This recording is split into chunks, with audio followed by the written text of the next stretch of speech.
Welcome back. Today, we're throwing a heavy machinery giant currently trading at a massive premium right into the ultimate valuation gauntlet.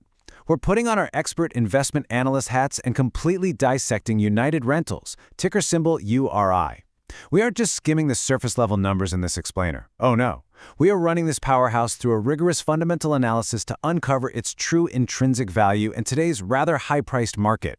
Let's dive in. Right out of the gate, we've got this massive contradiction staring us in the face. Wall Street bulls, like the analysts over at Morgan Stanley, recently raised their price target for United Rentals to $1,165. That signals a potential 10.6% upside. But if you look at hardcore quantitative EV to EBITDA models, they are flashing a bright red warning sign, implying a plunge all the way down to $688.09. Guys, that's a staggering 34.2% downside. So what's the real intrinsic value of United Rentals? We need to figure out who's actually right here.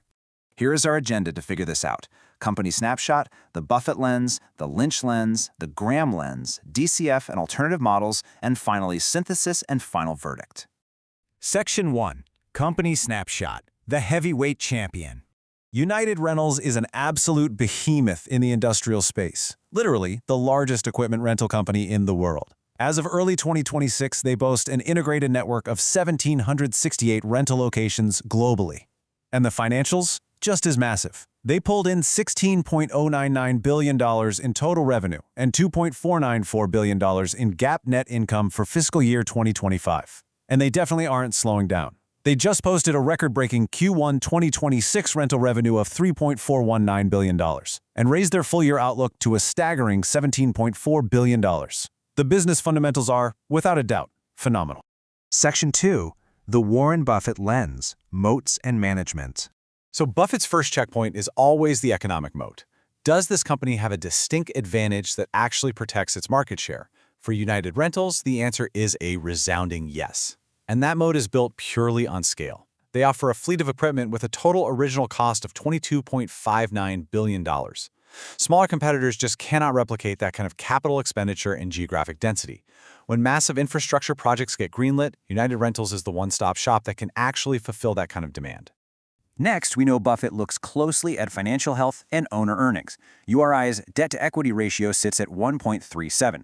Now, that is a little bit high for Buffett's conservative liking. He generally prefers businesses that don't require heavy leverage, but we have to weigh that against their incredible earnings power. With $2.494 billion in net income and an absolutely staggering $7.25 billion in trailing 12-month EBITDA, their owner earnings are massive and they're consistent. Plus, management is clearly honest, effective, and incredibly shareholder-friendly. They actually just recently announced a $5 billion share repurchase program. The crucial takeaway here, while Buffett would absolutely love the moat, the high return on equity implied by their net income, and management's intense focus on capital return, he wouldn't buy the stock today. Why? Because at roughly $1,053 a share, there is zero margin of safety. Buffett insists on buying wonderful businesses at fair prices, and right now, the price reflects perfection. He'd definitely keep this on his watch list, but he'd wait for a much cheaper entry point. Section 3. The Peter Lynch lens. Growth at a reasonable price. Lynch famously categorized companies to really understand what he was buying. United Rentals fits perfectly into what he'd call a stalwart, with a cyclical edge, meaning it's a massive, reliable company that still grows, but it's pretty sensitive to broader economic cycles. To value this, Lynch leans heavily on the PEG ratio. That's the price-to-earnings ratio divided by its growth rate. Now, Lynch famously loves a PEG ratio of 1.0 or lower, but United Rentals, they're currently sitting at a PEG of 1.67. This tells us that even with their really impressive 7.2% year-over-year revenue growth, you're paying a pretty hefty premium for that growth. Lynch also deeply scrutinizes the balance sheet and insider activity. We have to assume the missing insider buying data here is neutral right now since it's not present in our dataset. However, he would definitely flag URI's tight current ratio of 0.80 and a quick ratio of 0.74. This means their current liabilities actually exceed their current assets. While that's fairly common in capital-intensive industries, it is a slight knock on their financial robustness. On the bright side, though, they do have a strong, growing quarterly dividend of $197, which stalwarts really need to provide a floor for the stock price. So what's Peter Lynch's verdict? He would likely hold this stock. He'd definitely appreciate the strong revenue momentum and those record-breaking quarters. But as a cyclical stalwart, a PEG ratio of 1.67 is just priced slightly too high for any kind of aggressive buying. He'd wait for that PEG ratio to compress closer to 1.0 before pulling the trigger on more shares. Section 4. The Benjamin Graham Lens, the defensive checklist. Graham uses a very rigid, purely defensive investor checklist. He is a notoriously harsh grader, so let's run URI through it. Adequate size? At a $65.99 billion market cap, it easily passes. Uninterrupted dividend record? Yes, $1.97 per quarter, pass. Earnings stability? Record growth, pass again. But then, we hit valuation.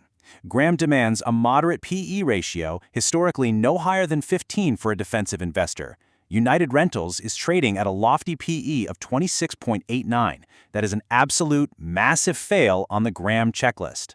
And if we get explicitly mathematical with Graham's intrinsic value formula, we can actually reverse engineer the numbers.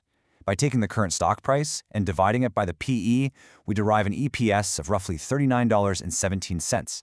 But because of their heavy liabilities, their book value is quite diluted. When you run the raw math, the resulting intrinsic value falls far, far below the current trading price. Honestly, Graham would just coldly walk away from this stock right now. His methodology requires a really strict margin of safety, usually buying at a significant discount to intrinsic value. At $1,053 a share, URI offers absolutely zero margin of safety for the defensive investor. His verdict is a definitive sell or avoid. Section 5. DCF and Alternative Models. The Quantitative Truth. Here we've built a base case discounted cash flow or DCF model. We forecast the free cash flows and use a perpetual growth method for the terminal value.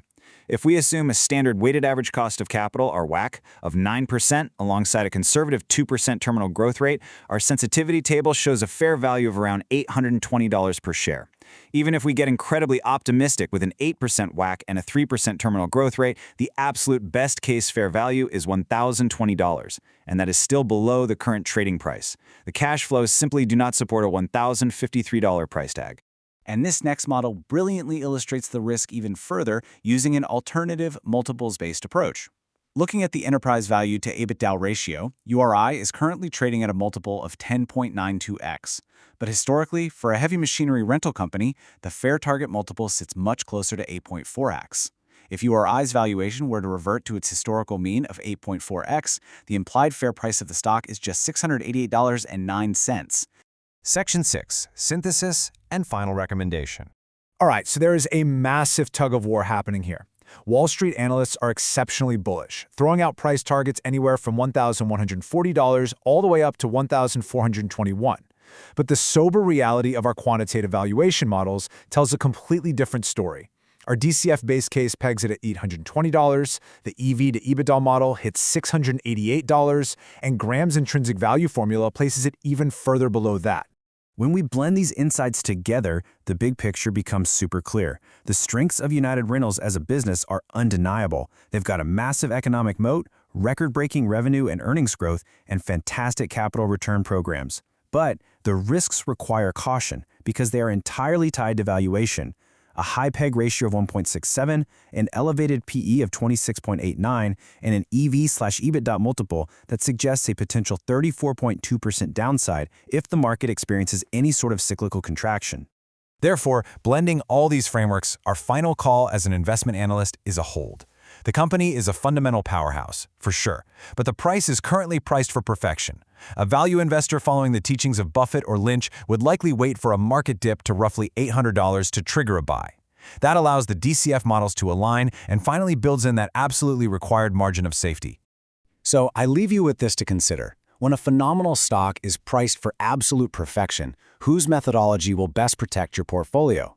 Are you going to ride the momentum with Wall Street, or are you going to demand a margin of safety like the legends of value investing? Thanks for joining me on this explainer, and I'll catch you in the next one.